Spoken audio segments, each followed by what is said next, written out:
தமிழ் சங்கமே முதல் சங்கமா அண்டமெல்லாம் அறிய வச்சு வேலும் மயிலுன்னு கொடியெடுத்து உலக ஆள வந்த தமிழ் வீரனே.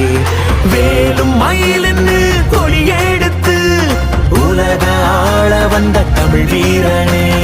முருகாண்ட ஆட்சி இருக்க நெஞ்சில் அமிர்தமா முருக சொல்லே வேத வாக்கு அச்சம் தவிருமா. பழனி முருக பார்க்க வரவே படையெடுத்தோம் எட்டு திக்கோம் முருக ஆட்சி தமிழ் பெருமையே. சுவாமி மல்லையனே வேலேந்தீவா தணிகை வேலவா குறைகள் தீர்க்கவா குறைகள் தீர்க்கவா.